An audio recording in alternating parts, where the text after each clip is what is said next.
So Keiichi has finally done it. Teppei Hojo is dead. He managed to get all the way back home safe with a bicycle and his bicycle and at least one of the shovels.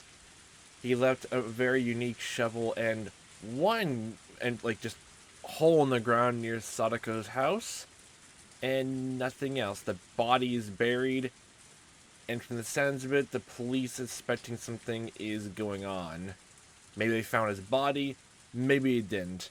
And the one thing I was thinking about of how Keiichi could actually get around the shovel and the hole in the ground, and I guess, explain it away, is literally almost just to throw Sadako under the bus, and if she decides to take it upon herself, almost just like say, "Oh no, that hole. I like making traps, so yeah, I asked Keiichi so I can borrow a shovel." That's literally the only way of like not to make the hole suspicious. Which even then, I'm pretty sure afterwards it's gonna be a tiny bit suspicious afterwards, no matter what. Anyway. Hmm. Hmm. Another thing, just looking through some small moments and realizing that we started hearing the bell, like this very like chime of a bell, like only in this chapter so far. Hmm. I'm wondering if that was ever used as any sound effects, like even in second chapter, or if there's any time before, I guess, Keiichi actually started thinking about killing Teppei, then started appearing. Because not then. Hmm. Hmm. I'm just probably just overthinking about that little detail, but yeah, like it's gonna be a whole thing just on how the phone call with Mion went, and Keiichi's own conversation. It's gonna be a wonder if his friends are gonna actually figure out that he actually did kill Sadako's uncle, or if they think he did or didn't, then maybe they'll try to protect him or not. But definitely Reina won't, at the very least, just from how she acted in chapter 2 anyway. Just the crime of a slap on the wrist, or like across the face, really, just from breaking into a storehouse. Oh boy. At first, I thought it was a dream. Oh my god, your eyesight is now completely bloodshot. You can't see color anymore. I was staring at this strange sheet, not really understanding what it was. That was all. I didn't go after it, nor did I ridicule it. What? The fact was, the boring view was sitting in my own room, but I didn't realize that for a fairly long time. Yes, I thought I'd been dreaming, but I'd actually been staring at the ceiling the whole time. You were awake the whole night? Lethargy induced by the voices of cicadas.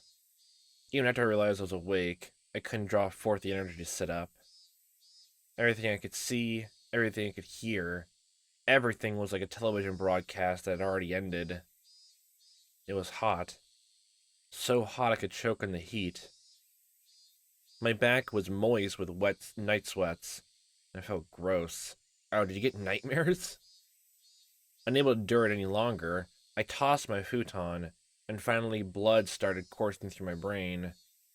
I lazily recalled the long day I had yesterday.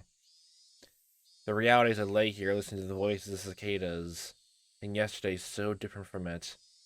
Yeah, I'm all just realizing it, almost like having a think he actually kills someone. Realizes someone else in town probably did the exact same thing. Wow, two whole things to worry and think about, all for one night. Nice. In order to kill Sadako's uncle, I had rehearsed, formulated a plan, and dug a hole. It was very hot, and I was tired, wasn't I? When evening came, I went to school and called him out on the phone. I panicked for a moment when he asked where the police station was, but it worked out. And then I waited him and swooped down. I couldn't remember any more what sort of emotions I'd let control my body. In any case, it didn't go smoothly, but I did it. It was very hard to dig the hole for the body. I feel the rain pelting down on me. I don't think I'll ever forget it. Yeah, okay, yeah, that's still that mental image of just Keiichi just like oh like almost basking in the rain, whether like he enjoyed it or not. Yeah, it still holds true. The rain, the mud, and the sprays of blood, sensation of floundering in a swamp. When I met Takano-san on the way home, that wasn't good, no matter how I interpreted it. It was the most misfortunate and uncalculated thing that happened that night. Everything would have been perfect if only I hadn't encountered her. And just the sound of it, does that mean that like Takano was literally like one of the people who, like behind Tomotaki's death? Ever thinking about it even more? I mean, what was it? In chapter one, Oishi did mention like there was probably like 4 or 5 like people that came to attack him. So they must have found a way to like meet up with Tomotaki and then corner him and like him stress him out to attack, and also to claw at his own throat. So did Takano like invite people there or hmm. And again, don't know what exactly she did or saw or what anyone else like knew in this route saw that was different from chapter one. Like combines in contrast with chapter two anyway. Still with the oil drum and not her body just being found gone anyway. Unless Lee Keiichi just saying like I'm gonna kill Teppei, the Mio actually was the deciding factor instead of him that, and Mio was already prepared to kill people, or at least was aiming to like I guess kill and attack people under something else, someone else's orders. We're gonna go with that. We're gonna go with that possibility. Hmm. Everything would have been perfect if only I hadn't encountered her.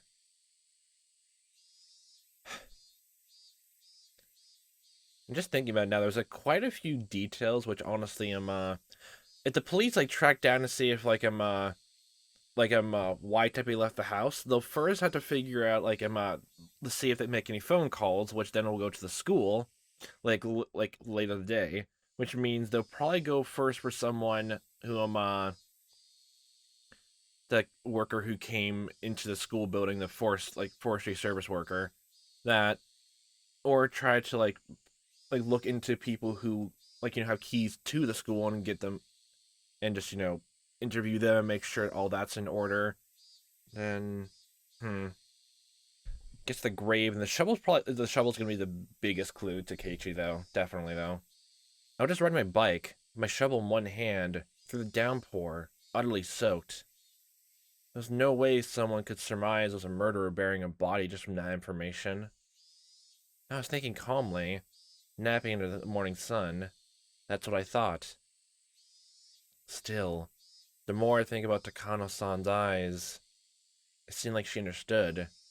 She just saw herself reflected in your eyes. If we're gonna go with that, Takano-san, she knew that I killed someone, buried them, then I've been on my way home, exhausted. We're seeing a lot of that, like the spaced out words now.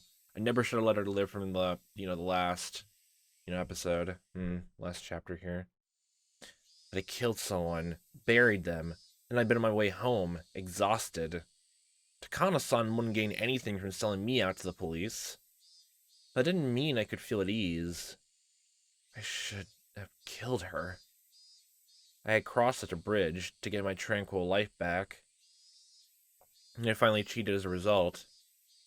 But now, for the rest of my life, for all the tranquil days starting today, I had to live in fear when they could suddenly end. I may have twisted my ankle, dulled from total exhaustion. The fact that I couldn't make the snap judgment I needed to, I regretted it more and more as time went on. You didn't have a choice, Keiichi Maebara. You didn't have any choice at the time. You were tired. You were a mess. If you made the decision, you might not have been able to kill her. Yeah, honestly. She might have just been you instead. In that sense, parting ways uneventfully could have been the safer option. No matter how sharp Takano-san's intuition was, she had no proof. Her suspecting me didn't amount to evidence by itself. Or, she just go to the police and just say, like, hey, I found this, excuse me, sorry. Like, I just saw this, like, young boy just with a shovel come from that direction. Can y'all make a beeline and see if there's anything weirdly buried in that direction of the woods? Logically, I know that, but that doesn't mean I have nothing to worry about, does it? Yeah, because none of them make appearances at school now. And nothing has ever happened wrong. And how exactly do you plan to, I guess, react that, Sadako's uncle is gone? Because the double entendre, everyone hated him. At the same time, he has gone missing if the police haven't already found his body. Especially since the grave you made was very shallow, and the rain covered it, and maybe uncovered his body already.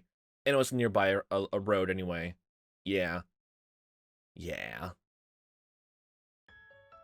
Just worry about it when the time comes. Now, isn't the time to be worrying? It's the time to be smiling, right? You accomplished so much just to gain a new life during the day, didn't you? You should be happy this new morning. Remembering the past is too hard for you, then just consider everything up to yesterday as having never happened. You said so yourself. You buried it all like it never happened. Well, your wish came true. Until it gets unburied. Everything before yesterday never happened. Man, even kind of moving in Hinamizawa, even taking your little cram school exams and all of that before you came here, living your life, having fun with your family, all that's forgotten? So be happy, Keiichi Maebara. Yay. Just look at my hands lazily. I felt a little silly for me to be the one doing it. I just sighed from deep in my belly. That sigh got my lungs moving. I felt like I had been breathing until just now. Like ambling like a corpse. It wasn't a knot to admonish myself over. All the dice that could be thrown already had been. The numbers that turned up weren't bad at all. Not that you can realize now. You were this close to a Yahtzee and said the worst possible numbers appeared. It maybe ruined your streak. If I lost at those numbers, I just had to give up, I guess. I grabbed the chest of my pajamas and fluttered back and forth. Cool air flowed over my sweating body. Okay. Nothing before yesterday happened. Nothing. Nothing at all. I'd forget it all. Yesterday was all a dream. What time was it? Time for you to get a watch! About midday? Getting myself up and going to school this late seemed kind of absurd. But I needed to go. I felt going to school would be the first step into my peaceful new life. Especially since, like, this is not the first time you, woke up late. There was that too, but the police might also consider that to be suspicious. I didn't care how late it was. I would go. Oh god, don't tell me the police would actually start blaming Sadako for this as well. Oh no. I'd go to school right now and get back to the life I'd retaken as soon as I could. Especially since Mion definitely said that Oishi definitely thought that, Satoshi had something to do with it. She caught wind of that then. Oh boy. Oh god. My lazy body immediately became lighter the thought, ascending into the sky. I rolled up out of the futon, bounced into my knees, then leaped upright. Nice, stuck the landing. I stuck out my chest with pride up like my gymnast-like pose. I took a deep breath of fresh air. The brisk morning air had been gone for a while, replaced by the crisp air of summer. Downstairs, I got a stern talking to by my mother. Where were you last night? When did you get back? Can you tell me when you won't be home for dinner? Things like that. But considering the importance of what I've been accomplished today, a little scolding was no problem. Exactly how did you explain to your parents? Or just like, oh, I was just having fun yesterday, don't worry about it, Mom. In fact, it even felt like the sort of thing that would happen in such a peaceful life. Nothing eventful happened. I listened with an irresponsible smile, and stepped out into the sun high overhead. It was around the time lunch break would be ending. Everyone would probably be worrying about me. I didn't go to the festival, and now I wasn't at school. Well, maybe they weren't too worried about it, since they would have gotten a small piece of news, but a happy one from Sadako today. maybe not that happy, maybe from her, for the whole curse thing. Again, I'm still thinking that's gonna be bad. Yeah, it's the small piece of news. Their uncle hadn't come home last night. Sadako would probably live her days in nervous tension for a while, thinking he might still come home. But eventually, those days would end. And finally, Sadako too realized her uncle was never coming back. And then, Rika-chan would quietly invite her. That's another thing I'm worried about, honestly. Because it's either my theory was right, or literally now the child consultation services come, like literally just today, or like the police definitely didn't mention anyone came to the house yesterday, so it can't be that. But I think they came today to ask to help Sadako. Oh boy. She would say, "You can live with me again," and everything would be back to normal. Our lives would go back to how they were before that man appeared. Sadako would start wearing that extraordinary smile, complete with those protruding canines, and fool everyone with those traps she was so fond of. I'd probably be her first target of everyone. I wouldn't be mad. In fact, I might actually shed tears of joy at the return of something so normal. Sadako. She'd gradually grow back into that meddlesome personality of hers. I mean, my lack of useful life skills is already completely exposed. Okay, immediately going back to self-deprecating. But I'm yeah, you don't know how to cook food. I wonder if I'd ever be a match for Sadako. But that would be such a pleasant thing to see, too. And with such warm, fuzzy predictions, I didn't feel bad for going to school so late. That's another thing. How exactly is all this gonna go wrong? Literally, since this is chapter 11, the next is chapter 12. So literally, this is gonna, like, sow the seed of what terrible ending is gonna happen for next chapter. In fact, I wanted to run there now to get there as fast as I could. Instead, I decided to savor the peacefulness of just going to school like normal, without running. The world I attained for myself, that gave me joy just by walking like this. Yes. The world beginning on this very day was something I had won. Without the monumental feat yesterday, I would never have come to school so cheerfully today. Are you gonna keep that smile on your face when you walk in? The school gate came into sight. Just then, I heard the principal ring the bell to mark the end of lunch break. It was a clear, refreshing sound. Okay, you can't, oh boy. You want to have time to, actually talk to anyone. I feel like that's gonna be, oh boy, something's gonna happen. I stopped despite myself. Let myself take it in. Tap.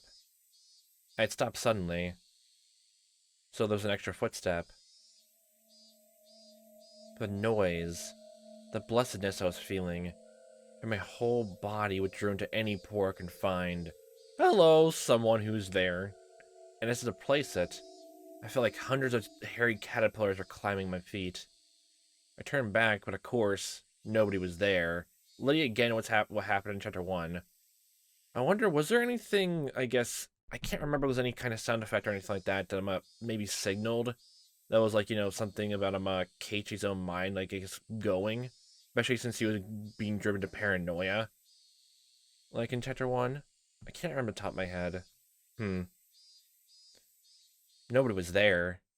A single footstep could have easily been my imagination. But the footstep felt so ominous. The extra footstep I had heard just seemed to Kano-san off last night. With everything that happened that insane night, didn't mind something like that happening once. Had been hell of a night after all. In fact, having just one hallucination was pretty fortunate. But those footsteps should have ended with yesterday, so I heard them again today. There was really only one thing it could have meant. Last night still wasn't over. It was still going.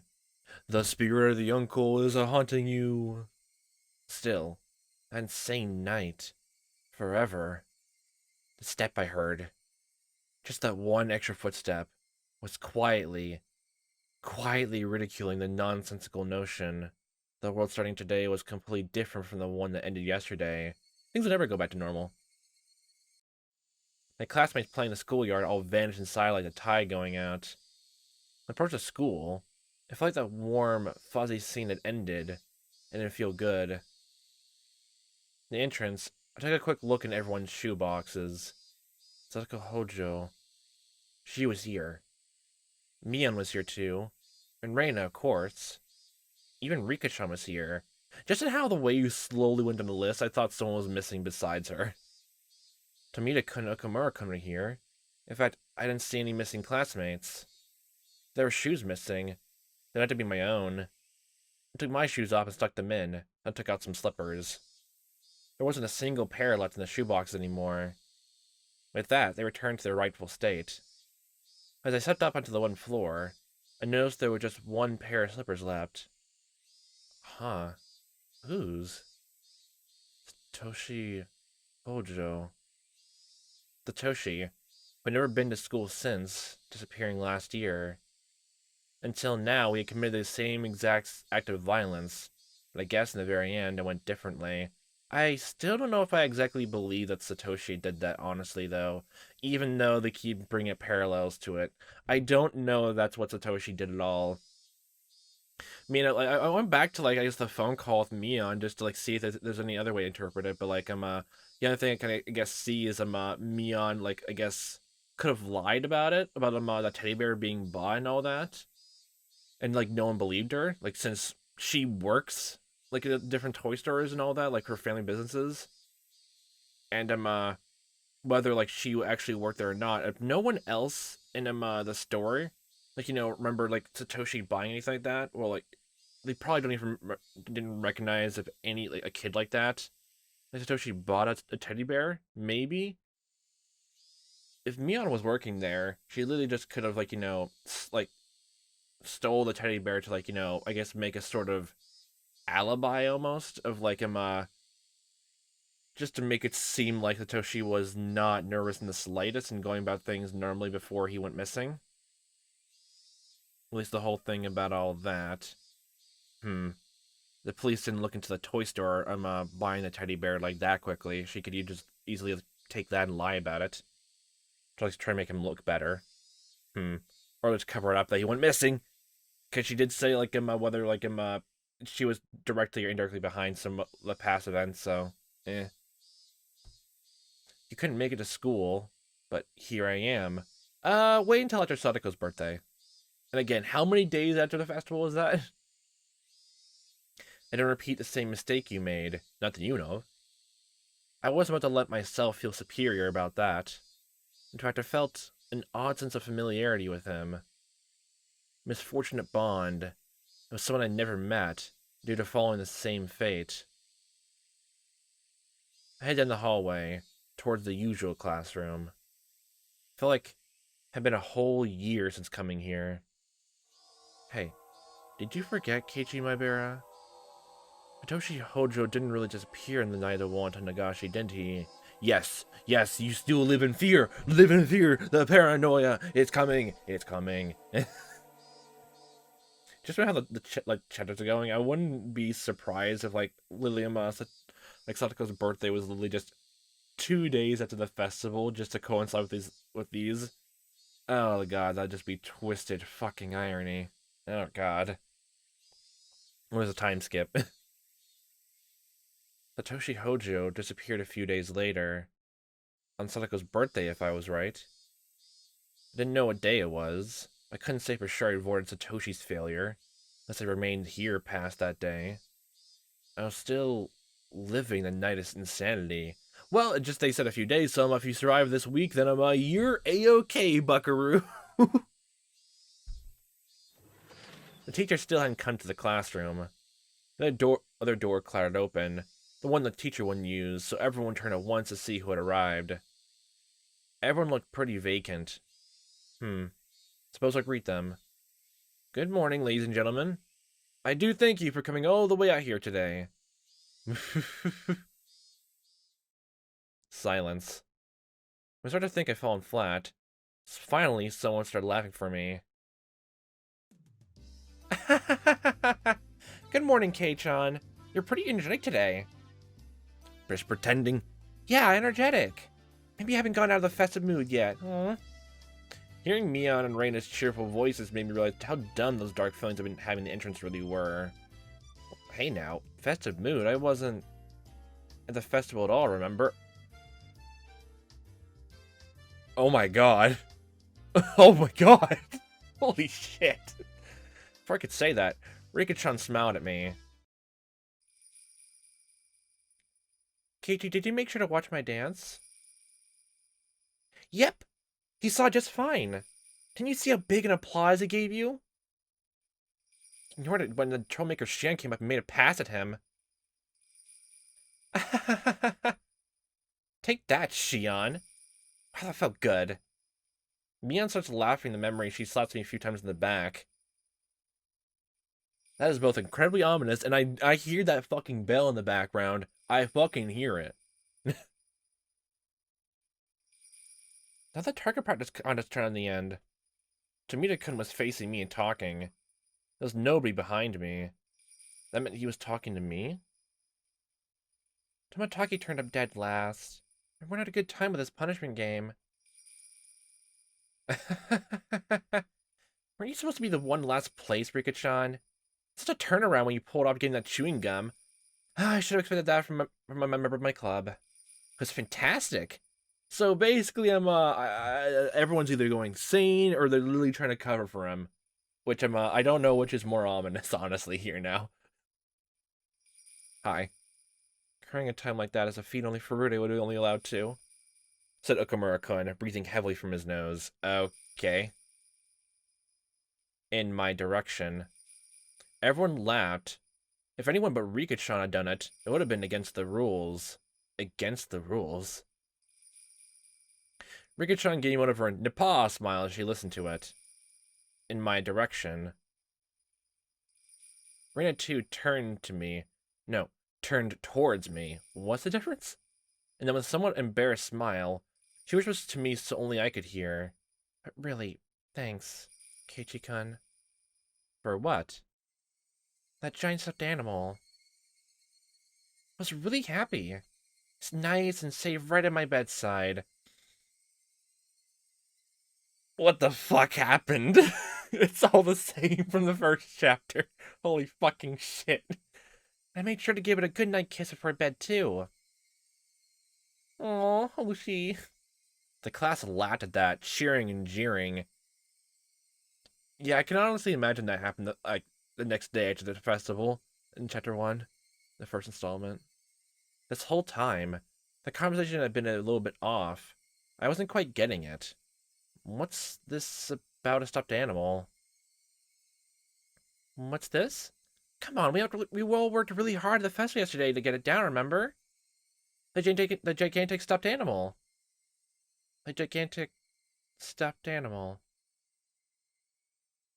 Reina seemed taken aback, but when she answered, she did with a smile. You were having a hard time knocking over, so we tried aiming at the forehead. Remember fire shooting and stuff. Then Keiichi-kun, you got a whole bunch of guns ready beforehand and shot them all. It was so cool. Wait, who was this? Oh my gosh, it was the ghost of Satoshi! You wanted to play! I don't know how to take any of this, but yes, oh my god. All the people in the neighborhood association, including the chairman, were praising you so much at the party afterwards. One of them said he fell in love with your way with words. Tokuzo Kimiyoshi, the chairman of the children's committee, I think? He said he wanted you to entrust you with a few of the stalls at the next festival. Tokuzo is the chair of the refreshment booth. He's in the festival executive committee. My Barasan is great at making things sound good, isn't he? Oh yeah, that whole game of him trying to make something like the whole eating food and trying to make it like sound good no matter even if it tastes terrible as it is. So they're basically just implying that he did, like, Keiichi was there and did all of that. Don't know reconcile this unless everyone collectively went insane. Oh wait, or this is literally just the entire town coming together. Oh boy, oh god. Yep, whenever he talks about something, it sounds a lot better than it usually actually is. You can't say that. Keiichi-kun, you make a great salesman. I think you do great auctioning off overripe bananas or something. What have you been talking about? I mean, I didn't go to the festival in the first place. I swallowed those words. So you're gonna try to talk to Mion about this, or am I gonna stew in the alibi of it all? Somewhat of him, you apparently not doing the fact, or you hallucinated actually Tepe actually not dying. Actually, that's even worse. Honestly, that's actually fucking worse than Tepe like still died, but you actually were at the festival, and you just hallucinated killing him. Oh my god, that's actually worse. Holy shit! Oh my god, I didn't know exactly why, but in Hinamizawa, this is what had happened. It's actually gonna be fucking worse if Oshi like comes around and actually says the exact fucking thing. Yesterday during the Watanagashi festival, Keiichi Maebara had appeared. He had romped about with all the usual members of his club. He made a big scene in a few of the stalls, snatched a few sticks of takoyaki and okonomiyaki in his glee, rating each of them as delicious and terrible to get everyone excited. Wait, I just realized, we only talked to those three. How is Sadako doing? How is she taking all this? In the bear. And they'd seen a gigantic stuffed animal at the target practice game, and everyone went after it. And then I got a whole bunch of the cork guns, firing in rapid succession, throwing each one away after using it. And admirably, I shot down the biggest stuffed animal there. And then, I gave the stuffed animal, the proof of my victory, to Reina as a gift. Then our fun came to a close. We had to go see Rikichan's offertory dance. A ton of people squeezed in there, and we all got separated. We each managed to get into good positions to cheer Rikichan on from. In the middle, when Shion came up and asked me to go hang out with her instead of watching the dedication dance, I refused and stayed put, watching the dance until the very end. Again, Keiichi is the busiest middle school ever of them all. We saw he did that every single day up to the festival. But who? Who was that? Well, everyone's been saying it, haven't they? Keiichi Maebara. Had an urge to yell in anger at my classmates for having so much fun talking about festival yesterday with Keiichi Maebara. What the hell are you guys even talking about? Why are you looking a gift horse in the mouth, Keiichi? I know you're going insane right now, figuring out how you were there in two places at once, but take it as a blessing. And go along with it and ask questions later. Far stronger than that feeling, though, was the sheer uncanny nature of this reality I couldn't understand. A Keiichi Maebara who wasn't me wasn't Hinamizawa yesterday. As I threw away my humanity, turned into a demon, was busy beating Sadako's uncle to death, spiritually maybe. I was having a great time at the festival last night. Just your brain just split itself in two. What the hell? I had to suffer through so much. You know, I just realized another thing. Like, again, I know each like story installment is like still a what if scenario. We're like focusing on different things that happened during the week, but it almost does feel entirely convenient. Thinking about it now that there was time skips, like at least the days leading the day before the festival in the chapter 1, and it's implied that there was time skips and all that for chapter 2, installment 2, and then this happens. Oh boy. I had to suffer through so much, desperately holding back tears, getting so worn out. A downpour. Digging holes, chasing, beating, killing, dragging, and burying. Who was this Keiichi Maebara who had ignored me so? It's been such a fun, carefree time at the festival, damn it. It's your other self. It's your doppelganger. It's Satoshi. Oh god. Who the hell stood in for me? To put my life on the line working so hard to achieve this treasure-like everyday life. If there was another Keiichi Maebara besides me, then what was I? On the night of Watanagashi, where one died and one disappeared, in accordance with Oyashiro-sama's curse, that was only a demon who had killed someone. Dumbfounded, as I succumbed to the horrifying possibility, I looked around my classmates to make sure there was nobody extra I didn't recognize among them. To make sure I wasn't among them. You're just a ghost, like, sinking in deep into Keiichi. It's a horrifying thought. The real Keiichi Maibara hadn't overslept, had come to school on time. No, that's actually going to be worse if the teacher comes in and does not scold you at all. That's going to be worse. Also, Sadako, why haven't you spoken up one line yet? That's the most worrying bit right here to me. And that I, who was no longer Keiichi Maibara, had just waltzed in here. But no matter how much I checked, the only people here were ones I knew. And thinking back on it now, like Mion's phone call, it did seem she was oddly insistent about like him figuring out where my Keiichi went, and I guess in some way, there was even a statement line where she asked point blank, like, well, why don't you, like, take her in, Kate-chan? Why don't you invite Sadako and, like, go run the festival with her, huh? No matter how much I checked, the only people here were ones I knew. The man I met every time I looked in the bathroom mirror was not here. You? Okay, everyone. Time to start afternoon classes. Please take your seats. President, please lead the class. The teacher entered and everyone hurried back to their seats. Upon finding me, who was so stupidly late, she gave me a stern talking to. I wasn't listening to it. Okay, at least that's normal. Okay. Wasn't our old light supposed to start today? Technically, in a way, it is, but it seems to start out without you.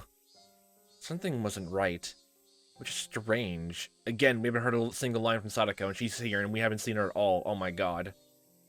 I was supposed to go back to my old, fun life yesterday. Had set foot in an incomparably mysterious world. That was completely different from both my old life and my recent one. Yes, this was, without a doubt, a different world than the one I've been living in till now. There was no way an absurd thing could be possible, but unless it was true, I couldn't explain anything that had just happened. In this classroom, I was surrounded by so many faces I knew, and yet I felt isolated. Literally probably just the stress of the situation of making you make mass hallucinations to do things. Oh god. And the nightmares, oh boy. The cicadas sounded no different than they had before now. They seemed somehow false. Just the mind of just someone just like having hundreds of thousands of like cicada and like grasshopper, like the small little toys, just winding them up and letting them loose into the ground to make these noises come to mind. Just tossed through across the forest and the grasslands. The air was parched and dry too, making me think, was the air in Hinamizawa always this uncomfortable?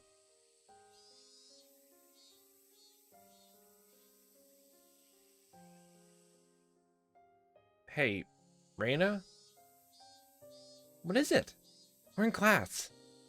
About the festival yesterday. About when would you say I got there? Huh? To be honest, I was pretty excited afterwards. And I gobbled down some cans of beer. Wait, what? I mean, it's kind of embarrassing, but I don't quite remember some things. For random babbling, it wasn't a bad excuse. Oh, that's the excuse. I was like wondering, what, you actually did that? And you hallucinated killings in Tepe the whole time? Keiichi-kun, you said you couldn't come in first, didn't you? You called Michan's house about it, right? That matched. I called Mion and told her to take Sadako in my place since I wouldn't be able to meet up with them due to things I had to do. We all decided while we were sitting at the festival that we'd invite Sadako-chan. We wanted to bring her out someplace where she couldn't see her uncle for a little while. That was the same too. Mion said that when I called her, so the only thing that's different is just someone took your place. That's it. That everyone had already decided to invite her. And then we all went. Me, Mi-chan, Rika-chan, to Sadako-chan's house and brought her out. Sadako-chan's uncle seems like a really mean person. That part didn't matter. I think it kinda does. What I was trying to ask was, well, when did I meet up with you? Well, how could you forget that? I was drunk. I don't remember. Keiichi-kun, this is why I said to get a good night's sleep before the festival. Whatever. When did I meet up with you? Well... My son's threatening demand. Reina was at a loss for words. Oops, I shouldn't have rushed that. I told her I was sorry. was at the Shrine Grounds. You were already there. It was unexpected. You were talking to Rikichan, weren't you? Yep. You were having a fun talk with Rikichan in her Shrine Maiden outfit. And Reina came up and said, "Oh, I'm taking you home." I was talking to Rikichan. And I asked, "Kei-chan, didn't you have something to do today?" Then you pounded your chest and said to yourself that letting loose at a festival is more important than some silly errand. That is horrifying. I didn't say that. Well, because you weren't there. It was an out-of-body experience, okay? Your doppelganger, your clone, your secret twin that your parents decided to, you know, like, estrange and all of that, like, were here. They knew, they came here, they moved here to find the secret twin of yours so you can reconnect. Obviously. Obviously. That's what happened. Or Ghost. Obviously Ghost. No, always Ghost. I never said anything like that. I never even went to the Shrine Grounds yesterday to begin with. I never had the time to stop by a place like that. I went to dig the hole as soon as I woke up. I had a pretty hard time doing it. After that, I snuck into the school and made a call. I called him out and lay in wait. And then it started raining really hard. Well, after you literally killed him, the very second you made the last blow, and it started raining, so it was almost like fortunately timed, weatherly timed. With that kind of downpour, the festival should have come to a halt. In other words, it ended then. By the time the festival started to when it ended, it would have been impossible for me to have swung by the Shrine Grounds. I was already there when Mia and the others dragged Sadako out and brought her to the shrine. I was talking to Rikichan, and the very second the rain went down, you did something else, and your parents said that you weren't home. Yeah, that's actually kind of freaky, honestly. Huh. Then, where would Rikichan say we met? Interrogate everyone. The teacher went out to wash her hands, so I ran over to Rikichan's desk and asked her directly, "Please tell me you know. Please tell me you know. You say something different." With you? Yeah. We were talking to each other before me and the others got there, right? Well, when did we see each other? When and where? I don't know what you're trying to ask. You know, yesterday I didn't really get enough sleep and my head's a bit fuzzy. I don't remember a thing. It looked like Rikichan bought into my babbling. We saw each other when the mayor and the others came out of the assembly hall. You were in front of the ritual implement storehouse. What? Huh? What? The ritual implement storehouse? Never heard a building called that before. Maybe I have, but at the very least, I wouldn't know where in the Shrine Grounds it was. Mayor really angry at you since you shouldn't go near holy places without authority, remember? Kichi, did you forget that too? I was too scared to ask anymore. It's the ghosts! It's the ghosts! The more I asked, the more it became clear without any doubt that Kichi Maibara was present at the Furore Shrine Grounds during the Wanton Ganashi Festival. The clearer that became, the more doubts, no, fears I had. Who on earth was I yesterday? Or that was, he had a good time at my place, and managed to go the entire day without letting them notice I wasn't there. Oh, right. When did that person leave everyone? This morning, my mother had got mad at me for having stayed out so late last night. Or to the very least, that Kichi Maibara hadn't come home while my mother was still awake. The festival would have been closed because of the downpour. If I recall right, when I went back to the house's storage room to get another shovel, I think the clock said 7. Since it was already raining hard by then, the festival would have had to close down before 7. If I returned it early, I would have definitely run to my parents. And I just remembered. That guy who had no ties with Hinamizawa who was arrested from the Ant's crime, he was arrested because he had knowledge that only the culprit technically would know. This seems to oddly fucking fit.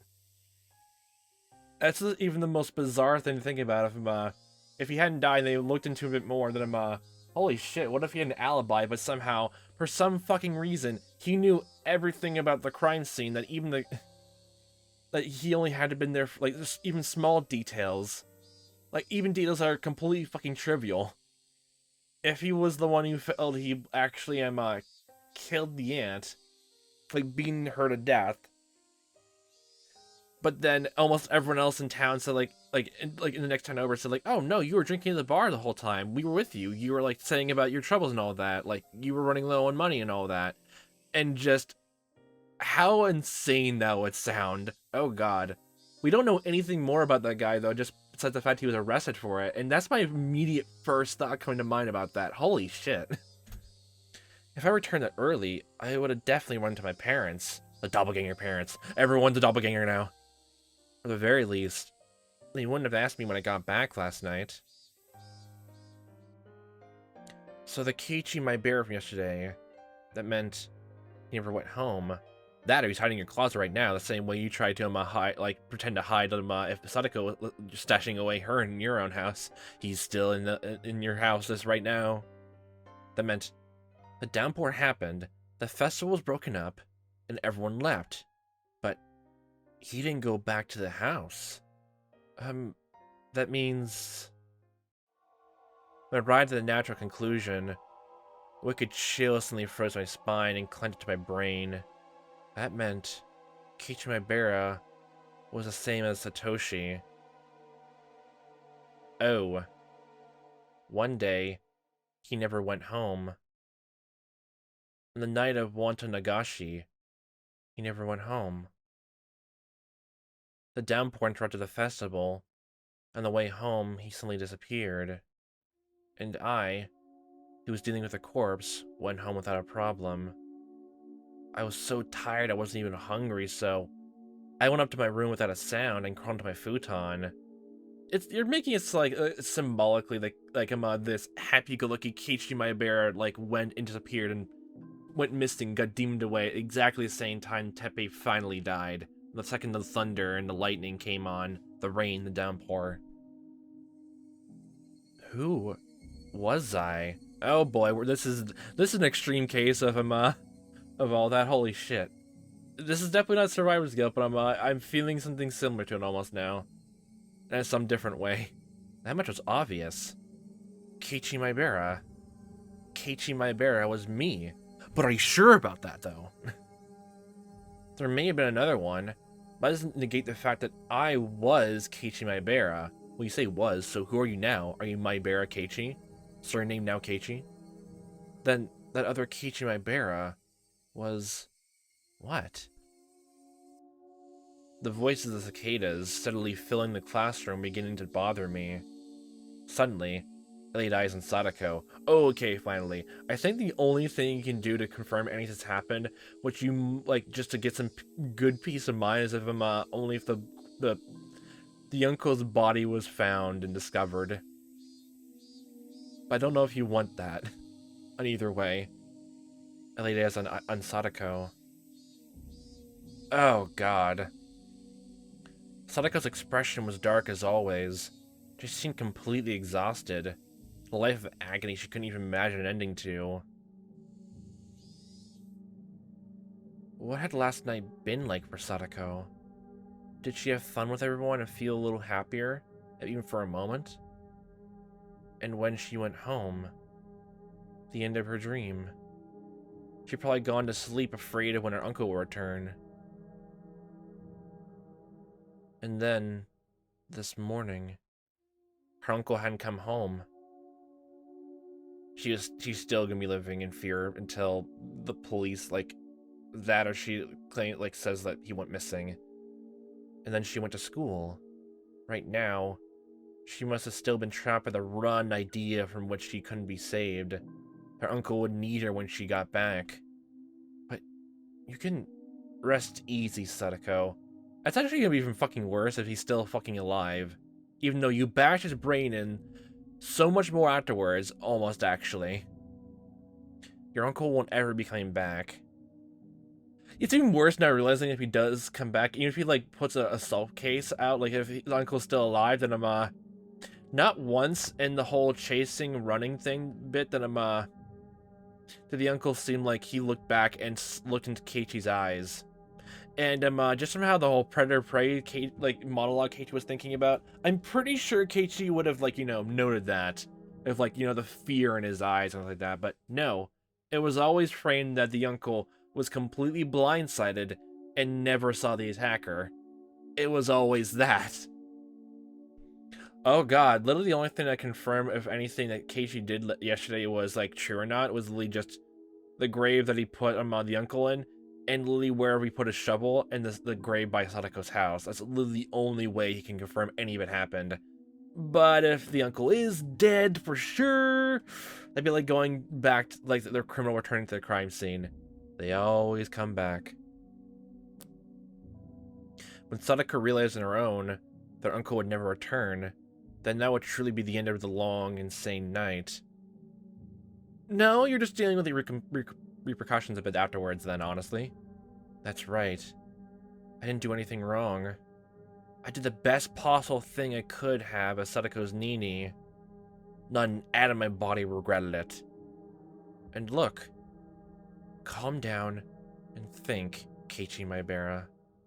From a certain point of view, isn't it convenient there was another Keiichi Maebara? I buried the corpse perfectly. Debatable. Your mud digging skills could use some work in the rain. A beginning wouldn't happen, but if worst came to worst and it got out, and the investigation got to me, I now had a strong alibi, able to profess the fact that I had been to the Watanagashi festival. But saying something so creepy and using it as an alibi? Still, if I proved I hadn't gone to the festival yesterday, it would do no good and a whole lot of harm. That was what left the really actual bad aftertaste. You'll forget about it, Keiichi Maebara. Everything that happened before today. So just forget for the Keiichi Maebara who was there yesterday too. Yeah, have fun trying to forget that. Instead, let's watch gently over Sadako. The day her smile truly returns. And the day that would mark the end of the insane, all too long night. Well, school day is over. Well, have fun having that exact thought for the rest of your life. Okay. Alrighty then. That's all for class today. Please go straight back to your homes, everyone. President, if you would. Everybody stand up and attention. Bow. Goodbye. I thought about many things. I saw my thoughts dispersed by many other things. I didn't know whether or not the time I'd spent worrying or daydreaming, but either way, it came to an end along with the class. Cheerfully, our classmates got their things and ran for the hallway. Mion, Reina, and Rika-chan were packing up as well. What about Sadako? And there's no line about the police, like the teacher actually talking to the police and all that. Solemnly. Oh god, like, what was it? No, the whole thing was talking to, like, reporters and police only happened the morning day of in the first installment. That only happened then. And now Keiichi wasn't here, but no one gave him the rundown of that. Oh god. This whole day, she seemed deflated. Well, her uncle may not have returned last night, but she wouldn't have known he'd never return. How much I wanted to express that fact to her. Sadako packed up her pencil box and math workbook messily. After a dark glance at the clock, heaved a sigh. Then went to leave the classroom. Then suddenly, someone placed a hand on her shoulder and stopped her. What is it? I wanted the plans like I was supposed to and got all the printouts done. Her words, possessed by a persecution complex, hurt. Who is this? I spoke loudly so everyone could hear. Hey everyone, why don't we have club today? It's been a while. Sadako always had to tend to her uncle, so club has been on a hiatus. In our minds, our club was a proof of a calm, peaceful life. And, okay, okay, I don't know how to take this. You know she's still gonna feel like she has to come home very early. I know you want to cheer her up, but still. By enjoying being together, I wanted to make Sadako realize her days of darkness were over. I'm okay. I'll do it. Meep. Well, I mean, I don't mind. If it's okay with Sadako.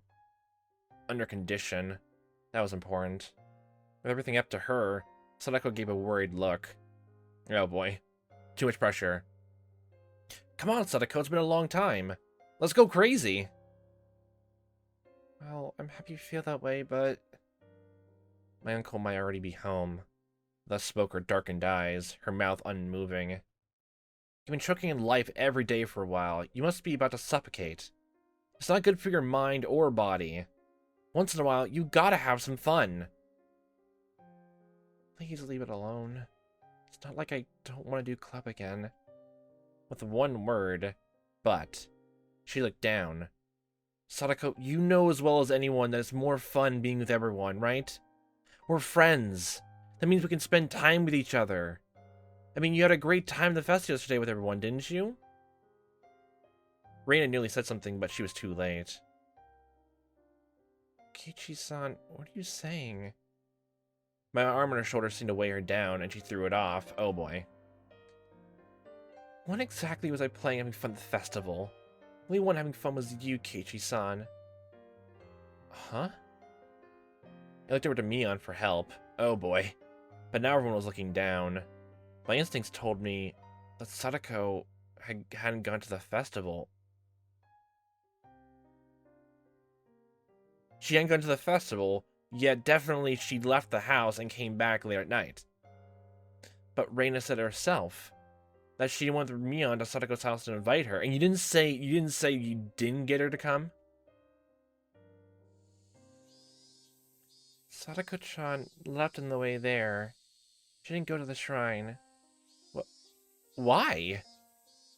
I realized the absurdity of what I just said with Sadako in front of me. She said her uncle was waiting at home, and she couldn't have fun by herself.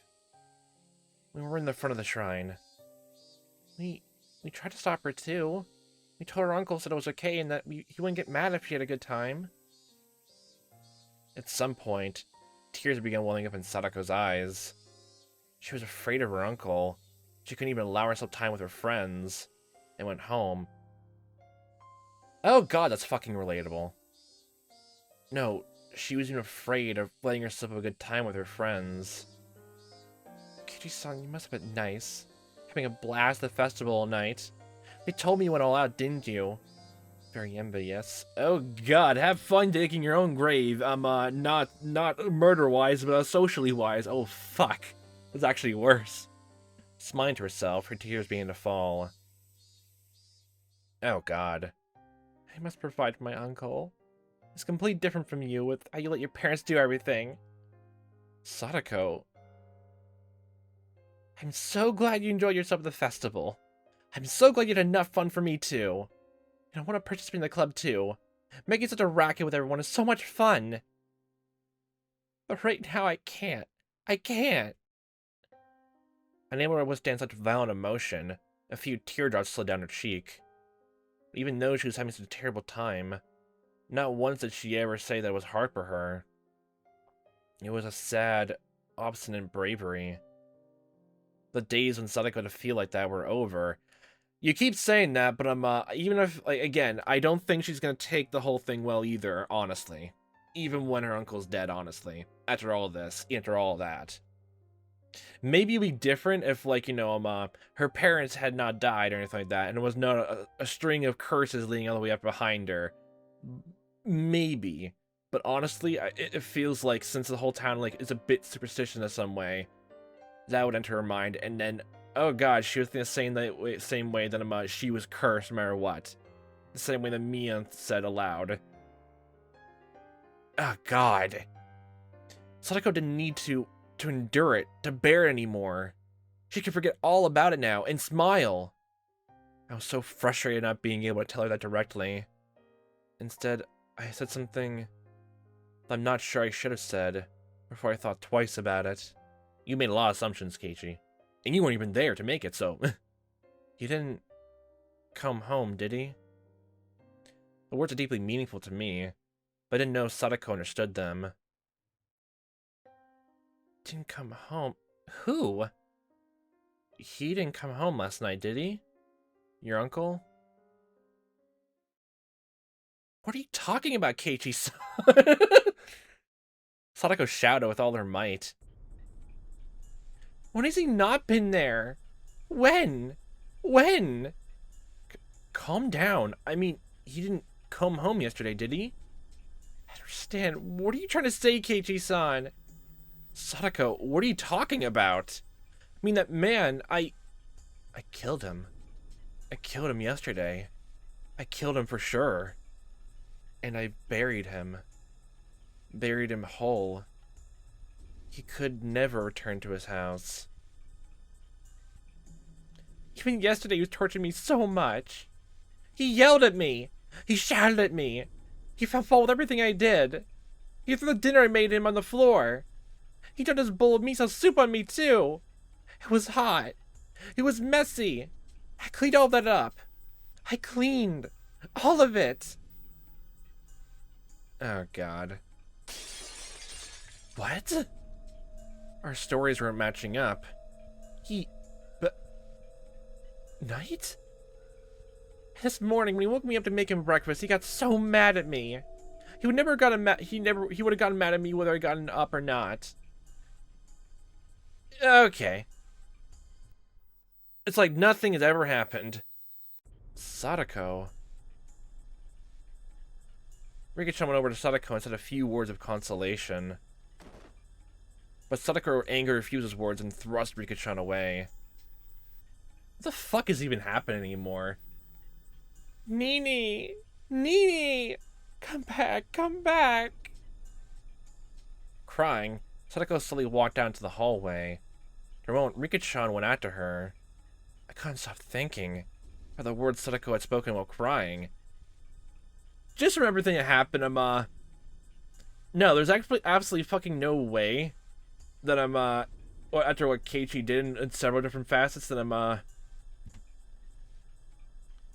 that he wasn't, gone, but like, oh god. It's probably even worse if, the uncle was still there. Oh god, she actually, like, is hallucinating that and all that. Oh god. The police actually did discover a corpse, and, Sadako still thinks her uncle is still doing terrible things. Oh god. Or literally, there's two different people at the same time. Schrodinger's cat. Oh, look at that. So there's a corpse in the ground. A person living, talking, who looks exactly the same as the corpse. Just walking around. Zombie. I buried her uncle last night. But you said this morning. That was impossible. I buried him last night, so she couldn't have seen her uncle this morning. What was Sadako? At that point, I heard Mion's cold voice. Oh boy. Hey, Kei-chan. What did you mean about Sadako's uncle? Do you want to come out and just say it right now? I said too much. I let my emotions get the better of me. Rina heard it too. You said Sadako's uncle didn't come home. Well, it's definitely not the fact that they're all, like, pretending like, they didn't do anything. Sadako's whole reaction was, anything to go by. Why? Why didn't he come home? That's strange. Sadako's uncle was right there this morning, wasn't he? So why would you say he didn't come back? Come back. Come back. Kei-chan, you've been saying weird things for a while now. Suddenly, Mion and Reina started to speak in strange and creepy voices. Okay, everyone's going collectively insane then, okay. What were they doing? What were they saying? What the fuck? Kei-chan, is it somehow inconvenient for you for Sadako's uncle to be around? No, what are you talking about? Of course it'd be better if Sadako's uncle wasn't here. Oh, conveniently thinking about it now. Rika's not here. Hi. Yep, that's true, of course. If only he weren't here, right? Something wasn't right. Next thing I knew, Mion and Reina were smiling thinly, and their eyes were dark and muddy in a way that I had never seen before. As their eyes met, that mud even seemed to fill the air. Sadako's uncle's an awful person, no doubt. I think we'd all be better off with him just gone as much as you do. You don't seem broken at the fact that Keiichi inadvertently made Sadako cry. You don't seem cold about that. But he's here. There's nothing we can do, right? Nothing we can do. Something's wrong. Something's clearly wrong here. What the hell was happening? After a moment, a chilly liquid-like feeling as though my blood had been mixed with sherbet crawled up my spine. Honestly, this entire moment is honestly worth everything else so far. In the other installment, just getting up to this point. So far, that's like the best fucking moment in this entire game. Just like this big what the fuck is happening moment again. All over again. No choice. I mean, of course there isn't, but then Sadako will never... And your eyes glaze back over. If there's no choice, what would you do? If there's no choice, then what the fuck do you mean, what would you do? If there's no choice, then what can he do then? There's no ifs, ands, or buts about it. He's just forced to do one thing only. Reno's trying to prompt me to say more. There really was no choice, so I killed him. I killed him to protect Sadako, and he's still alive! Yay, and absolutely nothing fucking changed. Nothing changed. Nothing fucking changed, but... the other two installments, like, had things change so quickly, and yet... what the fuck? Oh god, it's doing the whole thing of, like, technically...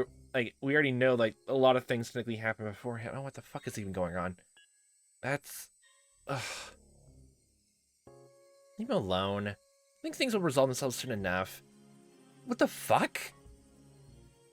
Sadako-chan said her uncle was here, so she's here. He was yesterday, and he's here today. She said so it's fine, right? Right?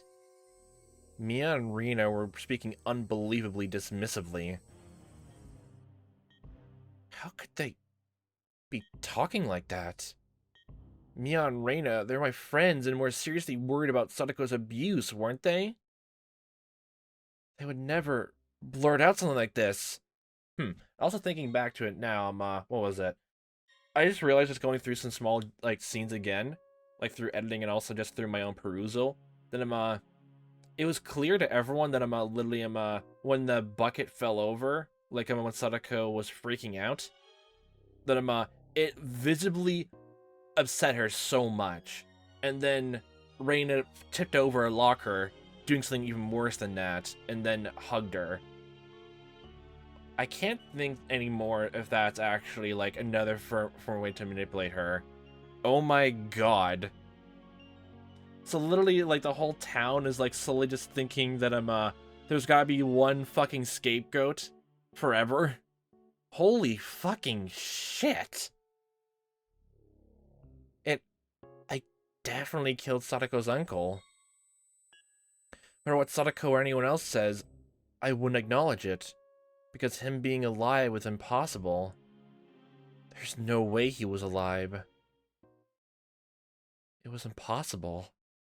And yet, since Sadako herself said he was here, then he was alive. I didn't know why or how, but suddenly, Mia and Reina were at my side, standing there silently. Don't you dare pull out the fucking syringe. Oh god. Okay, you're not closer. Let's go home, Kei-chan. Did we leave? Reina wants to go treasure hunting for the first time in a while. Mi-chan is coming too. Kei-chan, you should come along. Of course. You're not allowed to refuse. I feel like I'm getting brought up to, like, I feel like I'm getting reminded that this game is a kinetic novel now. This is a kinetic visual novel. There's absolutely no choices. Even though, like some... that I was told that like, the console version, all that had different choices, if it was going to this moment, and I guess this thematic going on forward to the other installments, then yeah, this game is probably way much more better when there's absolutely no choices at all. And literally you're just following along in, like, a predetermined path of what the character would do. That makes this even worse. It makes this all the more chilling. Oh god. If words could freeze blood, then there was no doubt that they would have frozen me solid. I could hear it. A strange sound like a layer of thin ice spreading, emanating from every joint of my body. So, what was it? So far, we just mostly just had a growing thing of like realistic horror. Then going to psychological horror, or going to this, and actually like Casey thinking he murdered someone, and now he's fucking still alive without any other like recourse of saying anything out of the ordinary happening yesterday.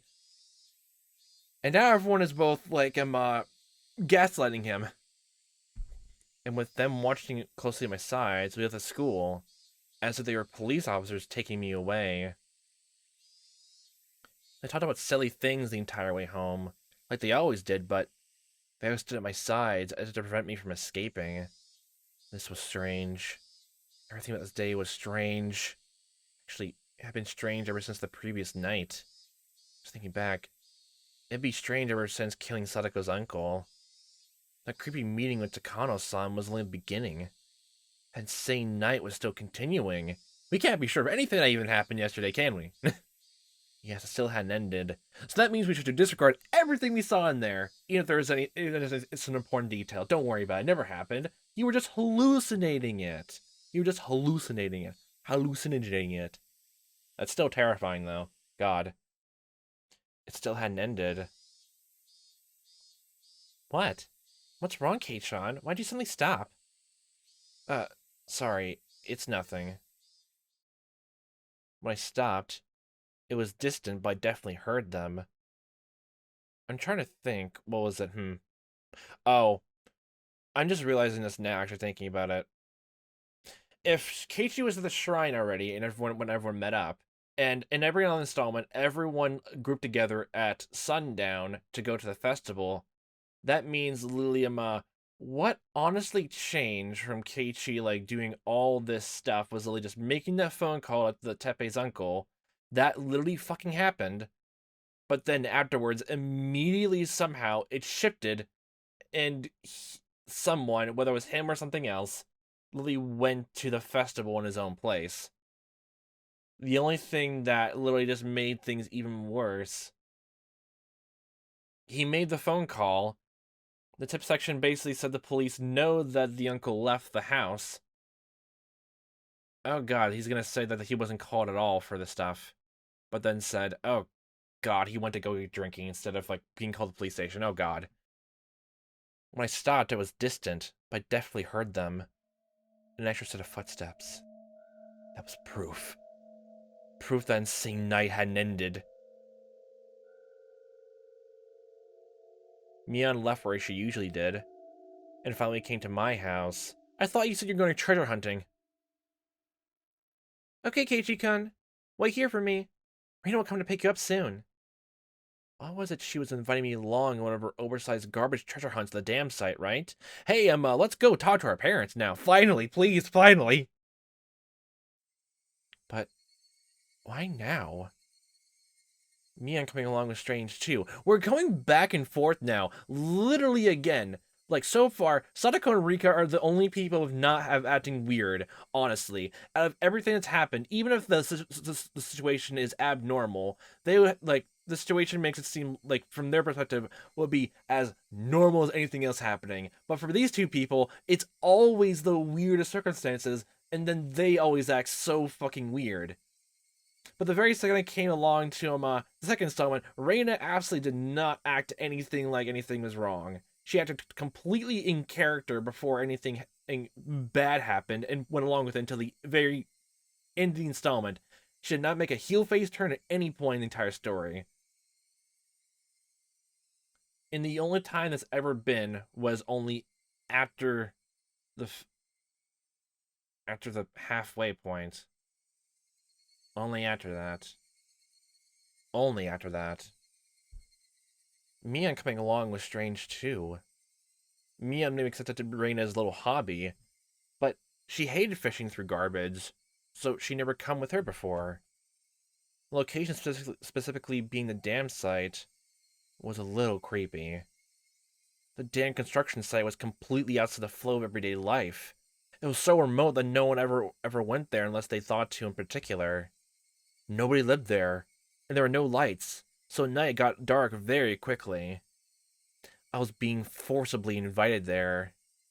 There was no reason I had to fear Reina and Mion. Oh. I wonder. Oh god, I just realized this. Did the text, when, Keiichi was hammering things in, did I just gaslight myself saying, like, I think I remember saying, like, I can imagine oh god, I did, didn't I? I gaslight myself and said that, Keiichi slammed, like, the hammer on top, like, not the hammer, the baseball bat onto the uncle's skull, and I thought and imagined, like, it turned to mush. But it never said anything like that, did they? His body technically, even though there's blood, it's not crushed. It wasn't caved in. And there was that line in the second installment that they would take over the shell, the possessions. It's not them anymore. It wasn't them anymore. Oh god, was a dead body actually fucking possessed? Or that's just supernatural, just possession paranoia happening? Gotta consider every possibility. There was no reason I had to fear Reina and Mion. Oh no, you should definitely feel it now. Besides, wouldn't the trouble I make by refusing them be a pain to deal with? This is some naive thoughts, even though I know for a fact you would never, like, this is all, like, completely makes sense that this is the first route you go down. The first installment. God. I wonder how the console ports look like then. Like, what were the choices then? I can definitely imagine, the thing with, Shion being, like, I can honestly imagine that being, like, literally a choice. Honestly, right then and there. In that way, it didn't seem like going treasure hunting with them was a bad idea.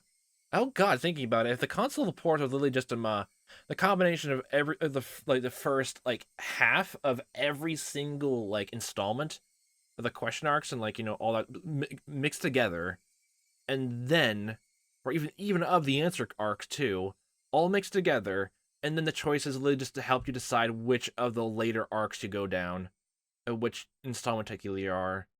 Like, holy shit.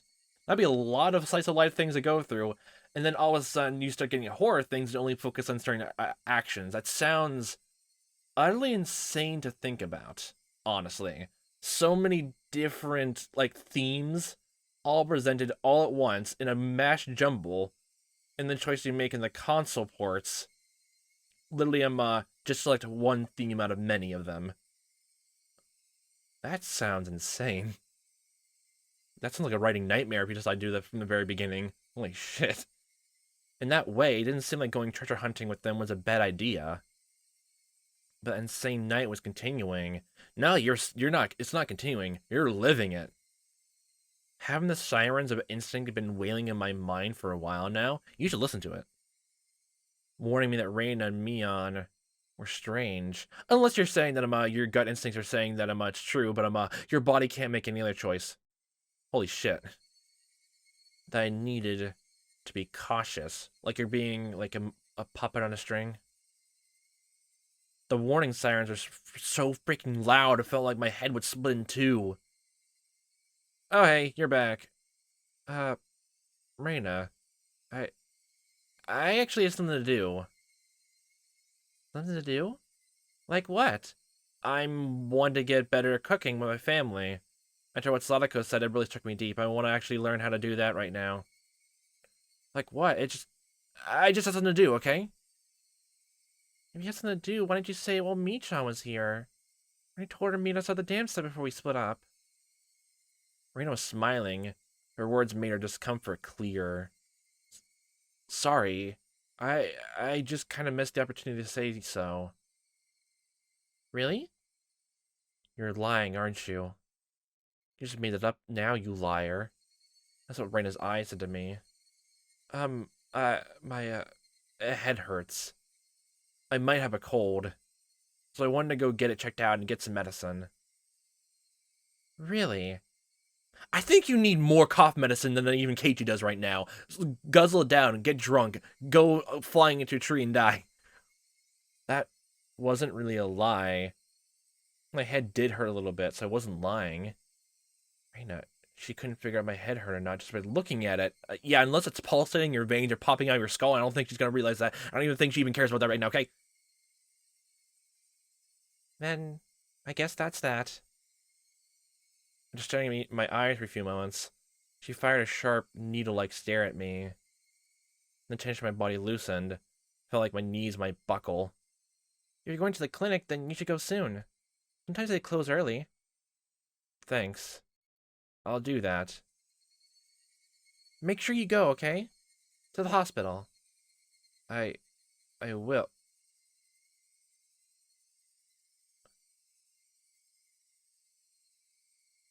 Oh god, are they literally doing this whole thing where like basically everyone, even if after everything we were told so far in this whole entire game, um uh they never confirmed whether or not like Takano or Tomataki was dead or not. It was only heavily implied it was the same exact thing. Oh god, are we going to the clinic and she's still fucking alive and Keiichi's gonna be none the wiser? Holy fucking shit. Go. For real. I will. It seemed like Rain had realized I was gonna refuse her invitation for a while now. With how serious she looked. She might actually call the clinic later to make sure I went.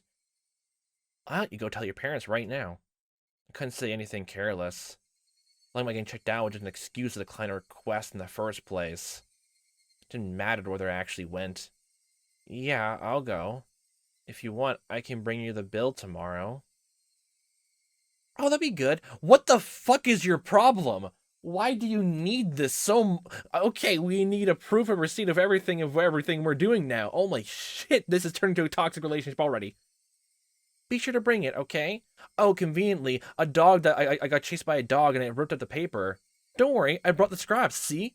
It's so undiscernible. Reno, look at it then. Now tingle started crawling my back. There was no ignoring it. Reina and Mia must have been monitoring my movements. That wasn't normal. Far from it. All of it was insane. I did what I did because I wanted my peaceful life back. But what on earth was all this? It was far from peaceful. Something gone mad, leaving the world out of order. With the other Keiichi Maebara. Those creepy footsteps I'd been hearing. With Reina and Mia getting so curious. Above all, with him being alive. Where was I? Himizawa Village, Shishibone. I knew that much. Was this really the Himizawa I knew? Hey, Keiichi Maebara? Where is this? I asked, whipping around before the front door. I faced the one who's been following me in my wake all day. Nobody would have been there, of course. Lily mirroring again of someone falling in the doorway again. So literally, we just took a break from with the whole second installment of something following you. We're now back to paranoia. So it's either we're being paranoid, what the fuck is going on, things aren't what they should are what they're supposed to be, or literally someone is literally gaslighting us and actually a threat. Keiichi Maebara, huh? That's what I just called him. Called the one who'd been trailing behind me this whole time. Like a whispering, like, ghost? That shadowy presence, always clinging to me. Like it was constantly watching for the opportunity to change places. Footsteps always following me. Was another impossibility. It couldn't have been a ghost, so it was just impossible. So strangers must have been my ears, my head, or Hinamizawa itself. Everything I could see was the exact same Hinamizawa I knew so well, and that gave me the creeps. I swear to God, Mom and Dad, are you not here? Eventually, I decided to actually go to the clinic. I really didn't want to go outside. A stronger feeling than that desire was the fear Reina might actually be keeping an eye on me to see if I went to the hospital. But before I went to the clinic, that's something I wanted to make sure of. It was at school. I pretended I'd forgotten something, was going back to the class and pick it up. Oh god, you're actually... Oh god, I don't blame you at all. Oh my fucking god. As soon as the thought crossed my mind, I was overwhelmed by paranoia. I would fucking too. I would just go into the classroom, but I hated it so much, having to be so careful to fake it here. To carefully verifying once more that nobody was watching, I went over to the locker. Yes, Satoshi's locker. I committed the crime with the bat I found in this locker, Satoshi's bat. And then, I had thrown the bat into the swamp, which meant the bat shouldn't have been inside. But what if the bat was still in here? It was a very dreadful, incomprehensive idea. But if it was true, it would explain a lot. If the bat was in here, yesterday's events would have all been a delusion. No, an illusion. I hadn't killed anyone. I gone to the festival. Okay, sorry. I hadn't killed anyone, and I'd gone to the festival. I had a great time rampaging about with everyone. It would prove that Keiichi Maebara was really me. Proof that I was only under some strange assumption that I killed Sadako's uncle. Proof that it had all been a wild fantasy. That would explain everything. Nothing happened yesterday. I had just gone mad, unable to separate my shocking uncle-killing dream from reality. That would explain everything. If the bat was here, would I be able to accept that reality? If it was here, nothing will have changed. If it was here, it would just mean I had gone crazy. Prepare myself for the worst. I opened the locker door. It's actually kind of worse. The bat is gone, actually. I was actually scared of opening it slowly, so I threw it open with a bang. And just the first time, the choking scent of smell and sweat, like a stale towel, came flowing out. There was a baseball uniform, and some miscellaneous other things, like notebooks, pencils, papers. There was also a shoe pouch. As for the bat, it wasn't here.